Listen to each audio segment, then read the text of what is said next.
Idukki Munnar KSRTC bus ഡിപ്പോയുമായി ബന്ധപ്പെട്ട് വിവിധ വികസന പ്രവർത്തനങ്ങൾ നടത്തുമെന്ന് ഗതാഗത വകുപ്പ് മന്ത്രി KB ഗണേഷ് കുമാർ. ഉദ്യോഗസ്ഥ പ്രതിനിധികൾക്കൊപ്പം മന്ത്രി ഡിപ്പോയുടെ പരിസര പ്രദേശങ്ങൾ സന്ദർശിച്ച് നിർദ്ദേശങ്ങൾ നൽകി. ഇലക്ട്രിക് ചാർജിംഗ് സ്റ്റേഷൻ, വിശാലമായ കഫറ്റേരിയ അടക്കമാകും വികസന പ്രവർത്തനങ്ങൾ നടത്തുക. വിനോദസഞ്ചാര മേഖലയായ മൂന്നാറിലെ KSRTC ബസ് ഡിപ്പോയുമായി ബന്ധപ്പെട്ട് വിവിധ വികസന പ്രവർത്തനങ്ങൾ യാഥാർത്ഥ്യമാക്കുമെന്ന് ഗതാഗത വകുപ്പ് മന്ത്രി KB ഗണേഷ് കുമാർ അറിയിച്ചു. വിവിധ ഭക്ഷണ വിഭവങ്ങൾ ലഭ്യമാക്കുന്ന വിശാലമായ കഫറ്റേരിയ നിർമ്മിക്കും.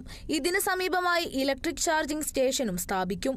നിലവിൽ ഡിപ്പോയ്ക്കുള്ളിൽ പഴയ ബസ്സുകളിൽ സഞ്ചാരികൾക്കായി സജ്ജീകരിച്ചിട്ടുള്ള താമസ സൗകര്യത്തിൽ മാറ്റം വരുത്തും. പകരം എയർ കണ്ടീഷൻ ഡോർമെറ്ററികളും മതിയായ ശുചിമുറികളും ഒരുക്കും. പഴയ കെട്ടിടങ്ങൾ പൂർണ്ണമായി പൊളിച്ചു മാറ്റുകയും ഇപ്പോഴത്തെ വർക്ക്ഷോപ്പിന്റെ സ്ഥാനം മാറ്റുകയും ചെയ്യുമെന്നും മന്ത്രി വ്യക്തമാക്കി.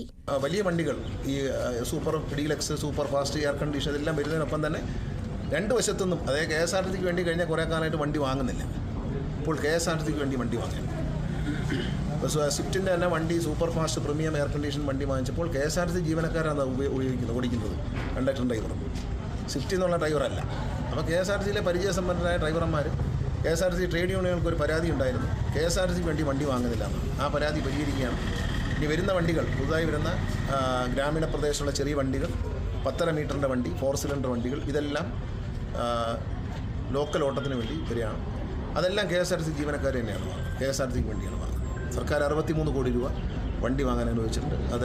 അതിൽ ബഹുഭൂരിപക്ഷവും ഈ ഡീലക്സ് സൂപ്പർ ക്ലാസ് വണ്ടികൾ മാത്രം സ്വിഫ്റ്റ് വാങ്ങും, ബാക്കിയുള്ളതെല്ലാം KSRTC. ഡിപ്പോയിലെ പഴക്കം ചെന്ന ബസ്സുകൾക്ക് പകരം പുതിയ ബസ്സുകൾ എത്തിക്കും.